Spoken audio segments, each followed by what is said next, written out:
The small town was busy that morning. People filled the streets, moving in and out of shops, carrying baskets and talking loudly to each other. The sun was bright, and the dust from the unpaved road lifted into the air as wagons passed by. Among the noise and chatter, a young woman walked quietly, holding a small bag close to her chest. She was not dressed in fine clothes like many others. Her dress was plain, faded from years of use, and her shoes were worn out.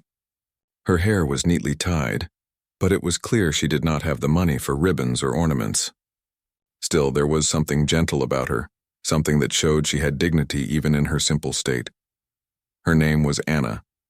She had lived in that town all her life, though people rarely noticed her.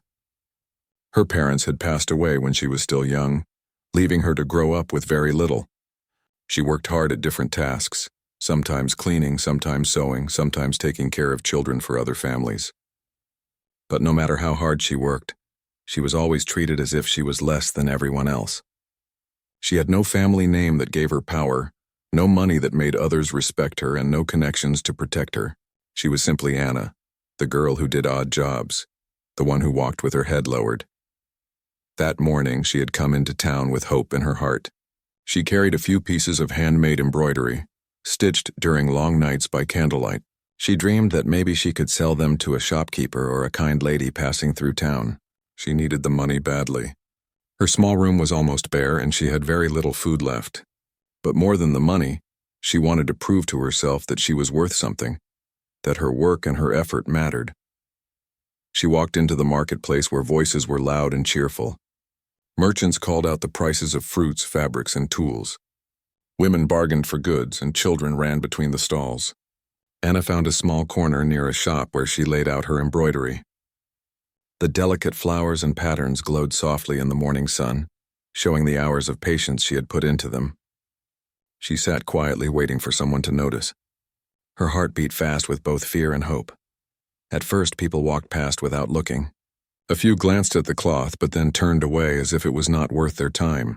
Anna tried to smile, tried to greet them politely, but most ignored her.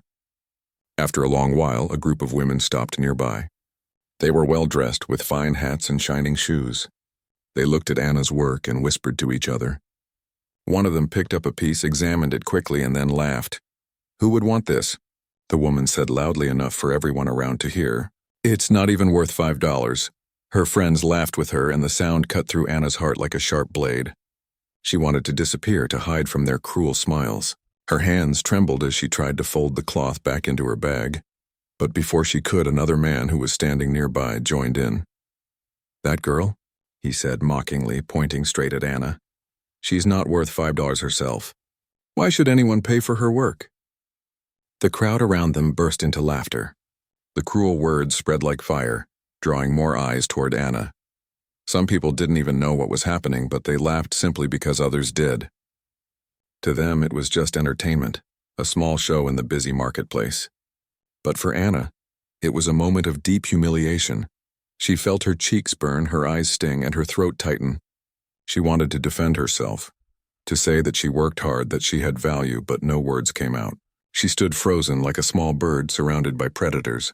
The laughter grew louder, filling her ears, making her wish she could run away. But even as the cruel words surrounded her, Anna did not lower her head.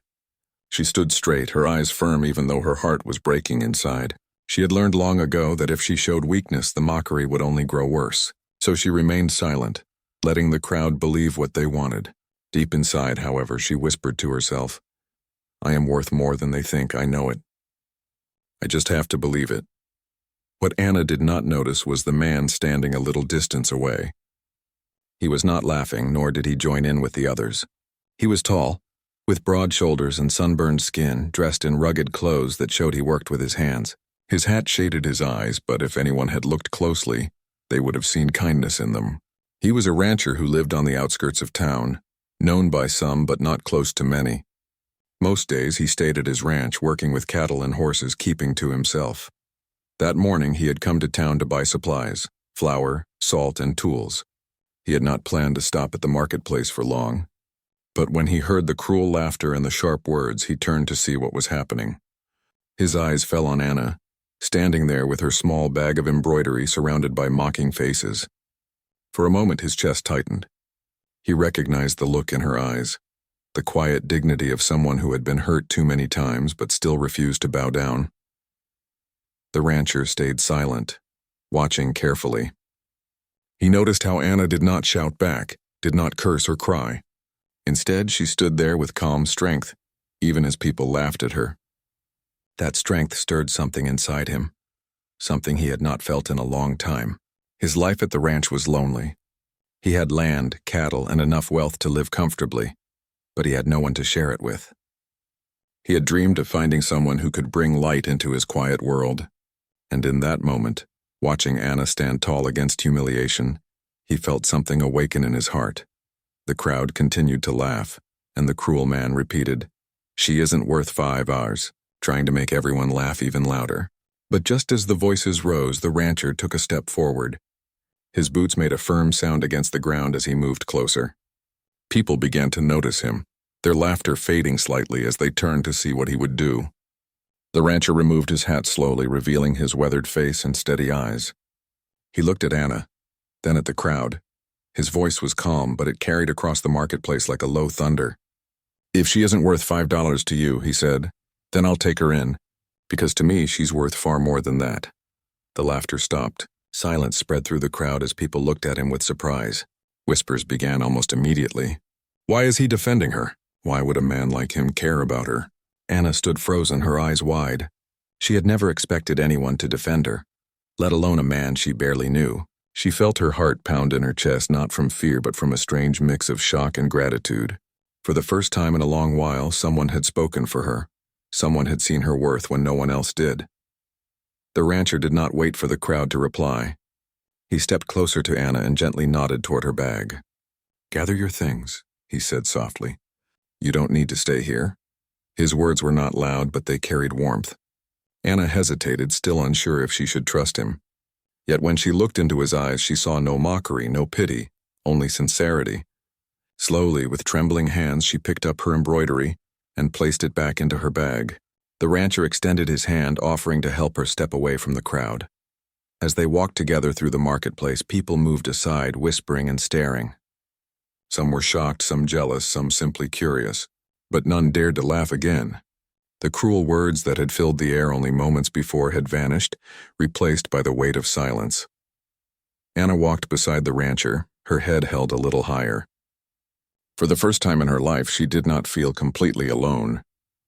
The marketplace slowly returned to its usual noise after Anna and the rancher walked away, but whispers followed them. People had been shocked by what the rancher said. He was known as a quiet man, someone who rarely spoke in town, yet his words carried more weight than all the laughter that had filled the air just moments before. Anna held her bag tightly against her chest as she walked beside him. Her steps were small, uncertain, but each one felt lighter than before. For the first time in years, she wasn't walking away from cruelty alone.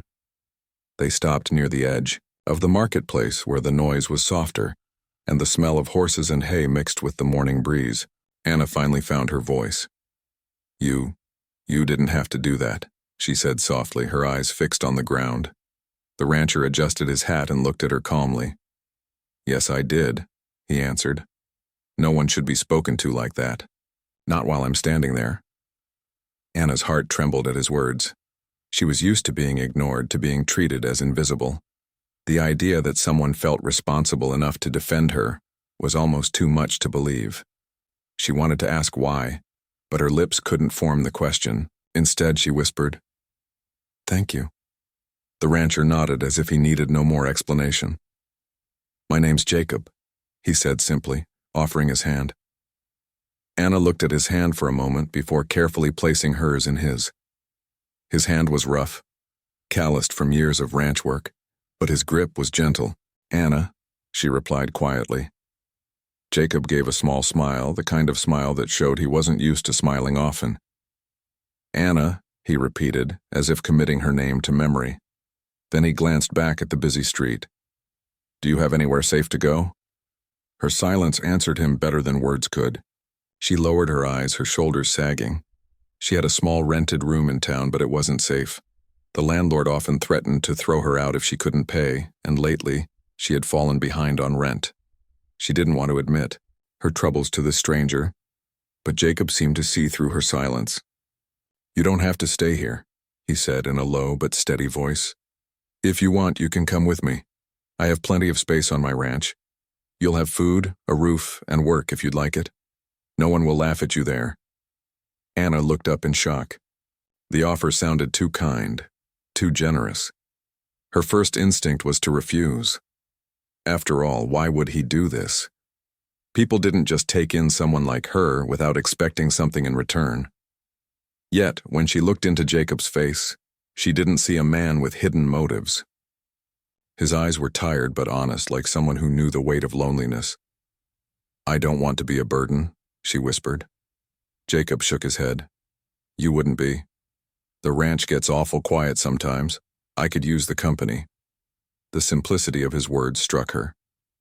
He wasn't promising riches, and he wasn't pretending she was something she wasn't.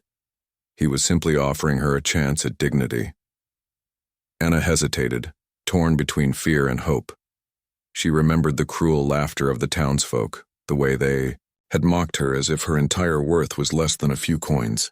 She remembered the emptiness of her room, the hunger that gnawed at her stomach at night, the endless loneliness. Then she looked at Jacob, standing steady, offering his hand again. Finally, she nodded. "All right."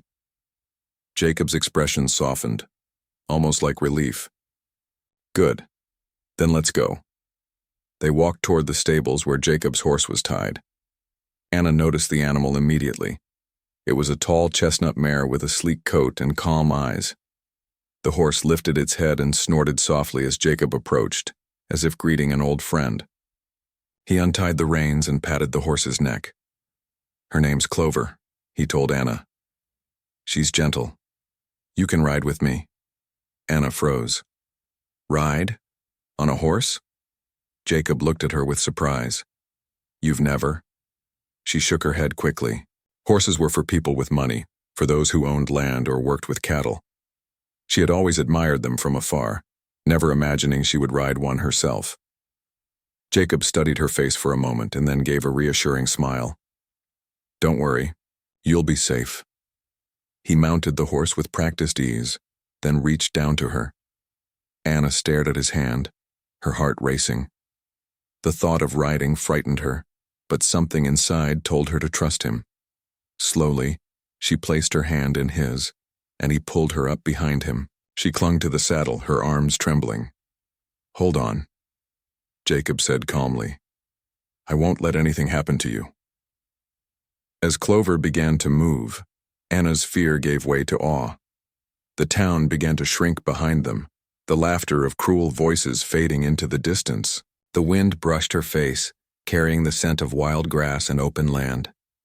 For the first time in her life, she felt as if she was leaving her pain behind. They rode in silence for a while. Anna's grip slowly relaxed as she grew used to the rhythm of the horse's steps. She looked around, amazed at the wide fields and distant hills. Everything seemed so open, so endless compared to the small, suffocating space of her old life. Jacob finally spoke, his voice steady against the sound of hooves. "People in town, they don't always see true worth. They judge by clothes, by coins, by names. But I've learned that's not what matters." Anna listened quietly, her chest tightening. His words were simple, yet they touched the wound left by the morning's cruelty. He continued, "Out on the ranch, none of that means much.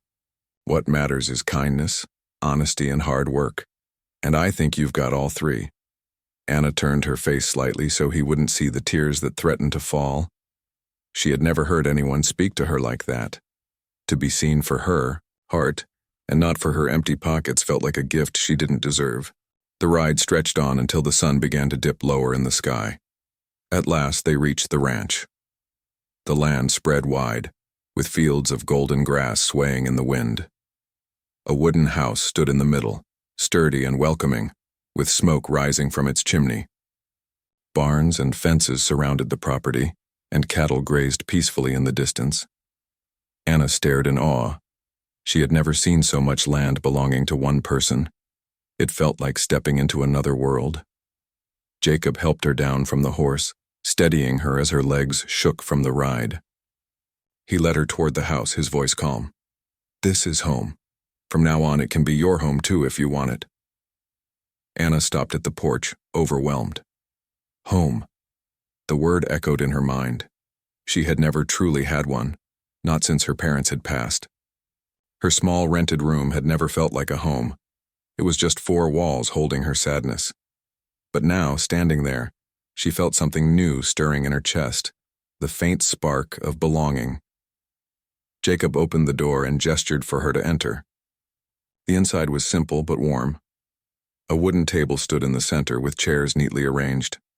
A fire burned in the stone fireplace, casting a soft glow. The air smelled of wood and bread, and Anna felt her stomach rumble.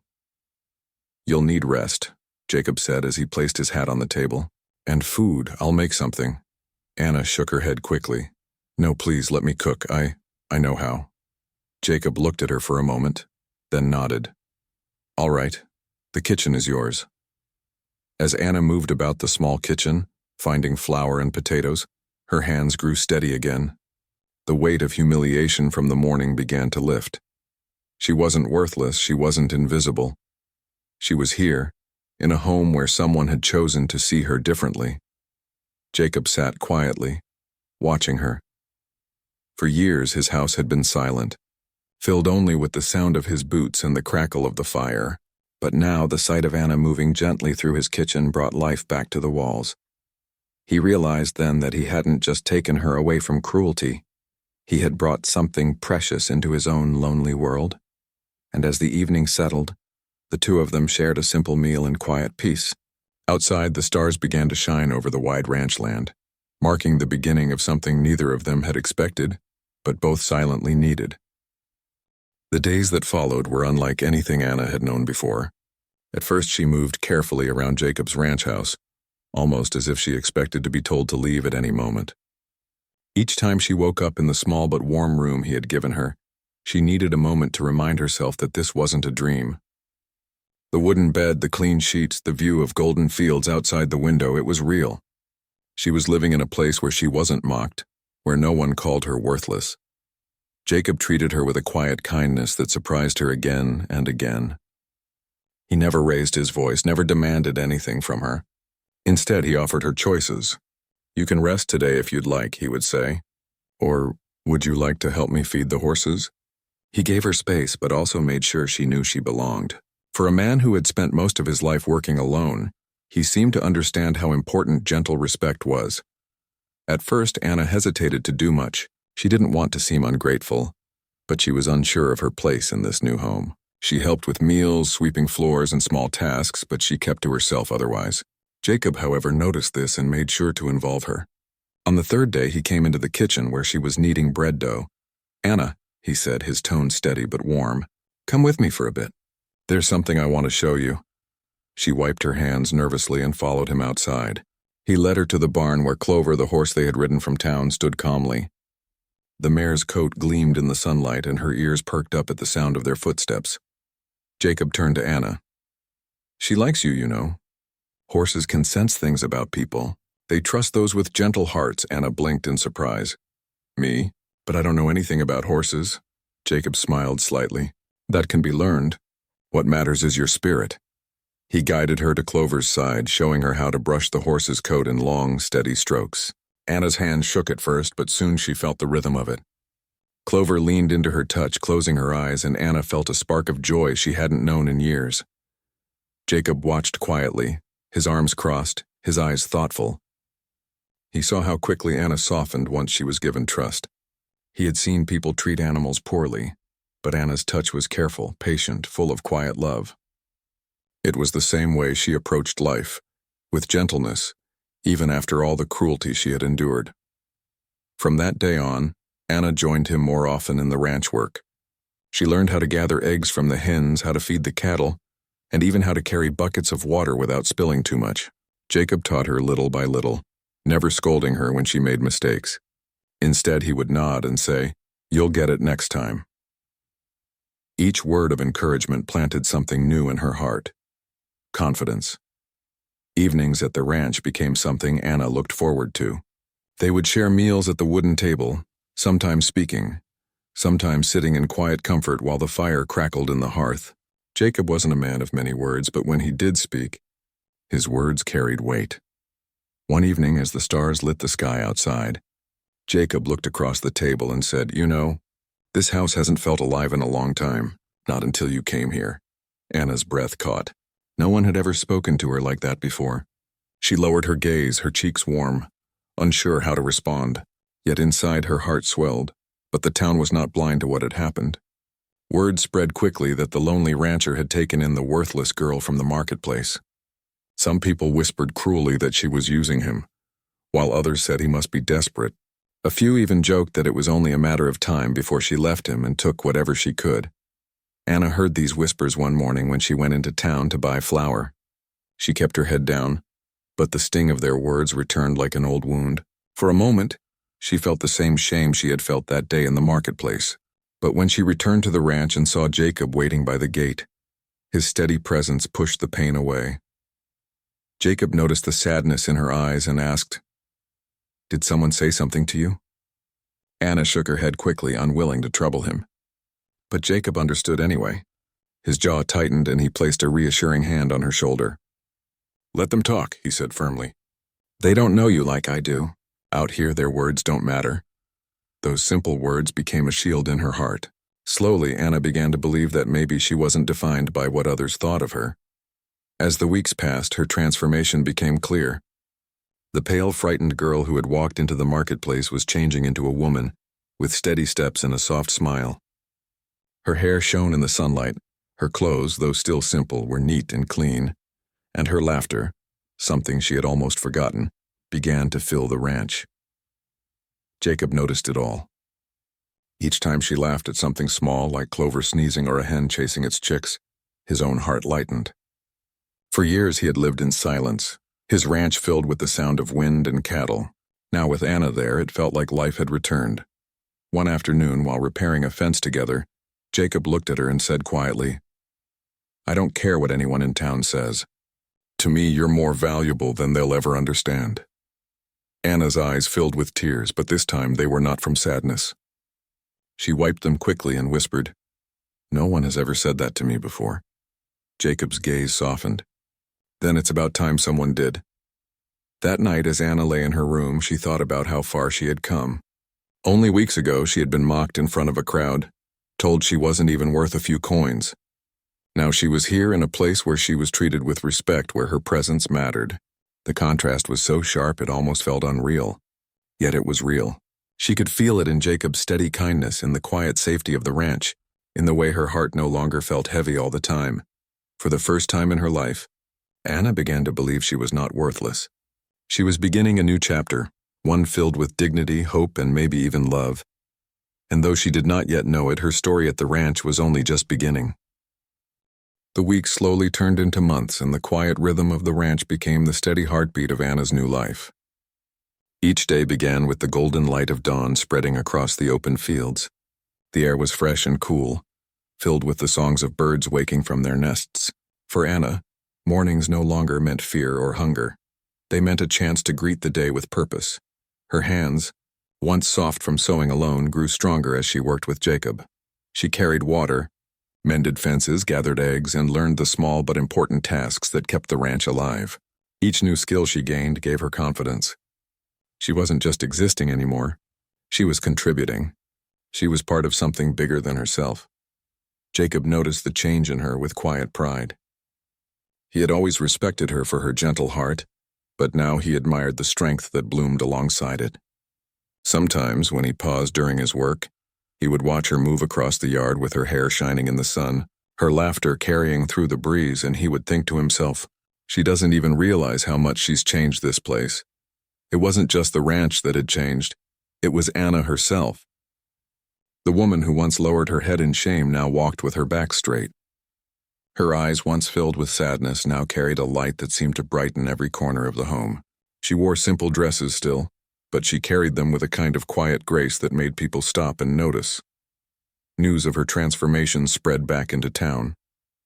The same people who had mocked her in the marketplace now whispered different things when they saw her ride in with Jacob to trade goods. Some were shocked, others curious, and a few even jealous. "Is that really Anna?" a woman whispered one afternoon as Anna passed by, her hair neatly tied with a ribbon Jacob had brought from town. "It can't be," another replied, eyes wide. "She looks different, happier, like a proper lady." The whispers reached Anna's ears, but this time she didn't lower her gaze. She smiled politely and continued walking, her dignity untouched. Inside, she remembered Jacob's words, "Let them talk. They don't know you like I do." And with that memory, the whispers no longer had power over her. Her days at the ranch grew richer with meaning.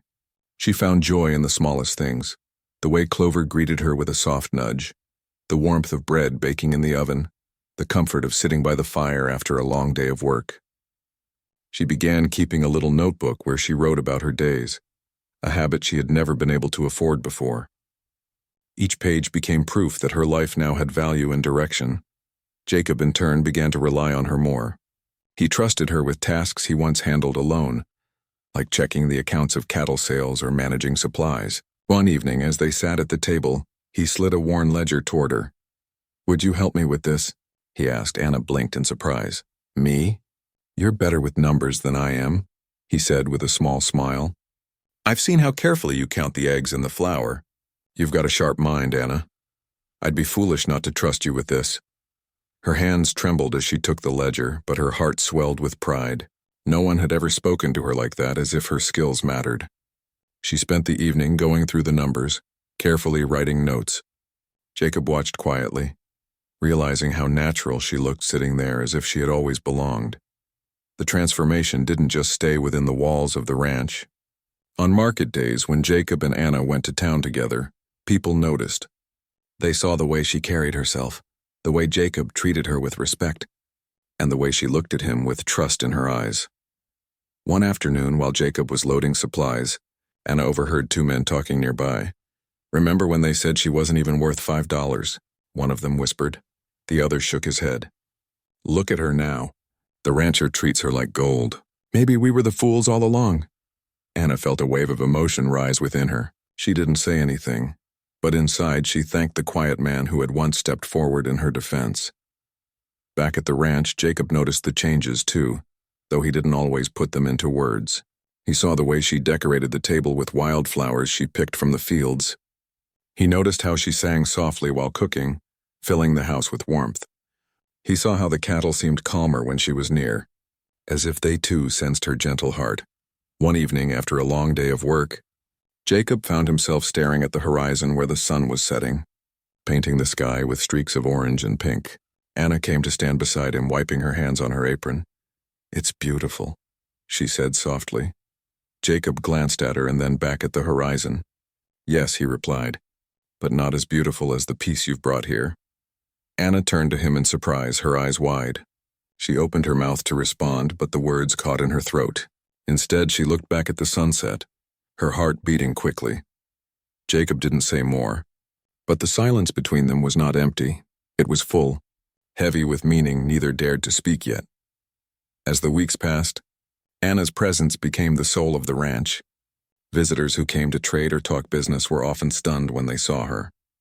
She no longer looked like the girl who had once stood trembling in the marketplace.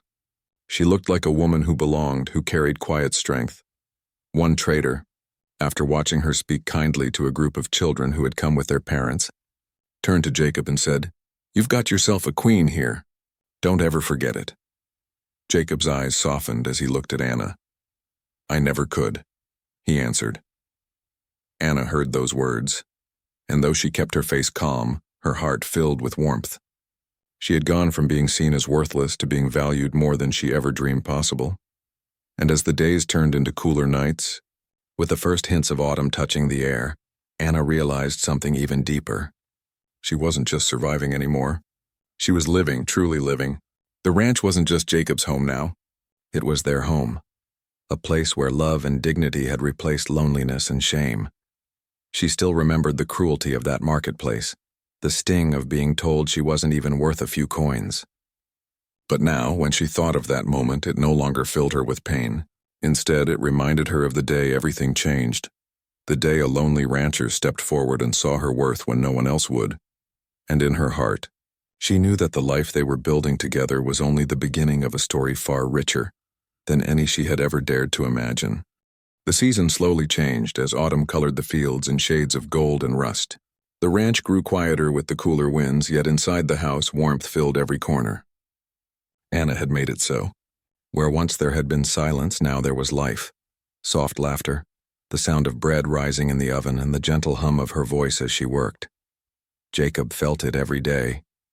For years, his home had been just walls and wood. Now with Anna, it had become something greater. It had become a place of comfort and belonging. He saw the way she walked through the rooms with light in her steps, the way her touch seemed to make everything softer. Even the animals seemed happier with her presence. Clover often nudged her shoulder, and the cattle gathered calmly whenever she was near. It was as though she carried a quiet magic that no one had noticed before. But it wasn't only Jacob who noticed her transformation. The town, too, could no longer ignore her. Whenever Anna and Jacob went to the market, eyes followed them. People whispered, but the tone had changed. Where there had once been mockery, now there was awe and even respect. One afternoon, as Anna stepped into a shop to buy fabric, two women who had once laughed at her in the marketplace stared in silence. She moved gracefully, choosing cloth with care, speaking to the shopkeeper with confidence. When she left, the women exchanged a look. "Do you remember what we said about her?" one whispered. The other lowered her eyes in shame. "I remember. And we were wrong. Look at her now. She carries herself like a lady." Yet Anna didn't let those whispers touch her heart anymore. She had learned that her worth was not measured by coins or cruel laughter. It was measured by kindness, by dignity, and by love. And she had found all of those at the ranch with Jacob. One crisp evening, after the chores were done and the animals settled, Jacob and Anna sat outside on the porch. The sky above them stretched wide, dotted with stars that shone like silver dust. A soft breeze carried the scent of hay and wildflowers. Anna wrapped a shawl around her shoulders, enjoying the stillness. Jacob cleared his throat, his hands resting on his knees. He was not a man who spoke many words, but when he did, they came from the depths of his heart. "Anna," he began slowly, "do you remember that day in the marketplace?" Anna turned to him, her eyes reflecting the starlight. "I do. I don't think I could ever forget it." Jacob's gaze held steady. "That day I saw something in you that no one else seemed to see. You stood tall even when they mocked you. You didn't break. And I thought to myself, here is a woman stronger than she knows." Anna's breath caught. Her chest tightened as old memories flashed before her. The cruel laughter, the sting of humiliation, the hopelessness. But then she looked at Jacob, the man who had stepped forward when no one else did, and she felt only gratitude. "You saved me that day," she whispered. Jacob shook his head softly. "No, I just reminded you of what was already true, that you were worth far more than their words." Silence stretched between them, but it was a warm silence, heavy with meaning. Jacob shifted slightly, his voice firmer now. "Anna, I don't want you to just live here as a guest. This ranch is your home now, and I want you to know, to me you are worth more than gold. You're my queen." Anna's eyes filled with tears. She pressed her hand against her heart, unable to believe the words she was hearing. She had gone from being called worthless to being called a queen. It was more than she had ever dreamed. "Jacob." Her voice trembled. "No one has ever spoken to me like that. I don't know if I deserve it." Jacob turned to her, his gaze steady. "You do. You've brought life back into this place. You've brought joy back into me. You deserve more than I could ever give. But I'll spend the rest of my life trying." The tears finally spilled down Anna's cheeks. But they were not tears of sorrow. They were tears of joy, of healing. She reached out and took Jacob's hand, holding it tightly. For the first time in her life, she felt truly seen, truly valued. The days that followed carried the weight of Jacob's words. Anna walked with her head higher, no longer afraid of the whispers from town. When people looked at her now, they saw not just the girl who had once been mocked, but the woman who had risen above it all. And beside her stood Jacob, proud and steady, never letting go of her hand when they walked together. One market day, the same man who had once shouted that she wasn't worth $5 found himself face to face with them. He froze, embarrassed, as Jacob and Anna passed. Jacob's arm rested protectively near her, and Anna's smile glowed with quiet dignity. The man lowered his eyes, ashamed, unable to meet her gaze. Anna didn't need to say anything. The life she carried now, the peace in her eyes, was the greatest answer to his cruelty. At the ranch, life continued, but it was richer than ever before. Anna filled the house with warmth. Freshly baked bread, vases of wildflowers, soft songs in the evening. Jacob filled it with strength, protection, and steady love. Together they built a life where loneliness had no place. And though there were still challenges, the long winters, the hard work of tending cattle, the endless tasks of ranch life, they faced them together. For Anna, every challenge felt lighter with Jacob beside her. And for Jacob, every day felt brighter with Anna's laughter filling the air. Years later, when visitors came to the ranch, they often whispered about the couple. "That's Jacob, the rancher, and his wife Anna," they would say. "He treats her like a queen," and indeed he did. Jacob never forgot the day he had seen her standing alone in the marketplace, mocked and humiliated. He never forgot how her strength had struck him, how her quiet dignity had shone through the laughter. To him, she had always been worth more than gold. Anna, too, never forgot. But instead of pain, that memory became her reminder of how far she had come. She had gone from being told she was worth nothing to living a life filled with love, dignity, and honor. And every time Jacob looked at her with eyes full of pride and respect, she knew she had truly found her place in the world. Their story became a quiet lesson in the town. People whispered less cruelly after that. They learned that worth could not be measured by coins, clothes, or names. True worth was found in the heart, in kindness, and resilience, and Anna embodied all of it. As the sun set over the wide fields one evening, Anna stood on the porch watching the horizon. Jacob came to stand beside her, as he always did. He slipped his hand into hers, and together they watched the sky painted with colors of fire and gold. Anna leaned her head gently against his shoulder and whispered, "I never thought life could be like this." Jacob squeezed her hand. "It was always meant to be. You were always worth more than they could see." And as the stars lit up the night sky above them, Anna smiled, knowing that she was no longer the girl who was mocked in the marketplace. She was the woman who had been claimed with love, cherished with respect, and treated like a queen for the rest of her days.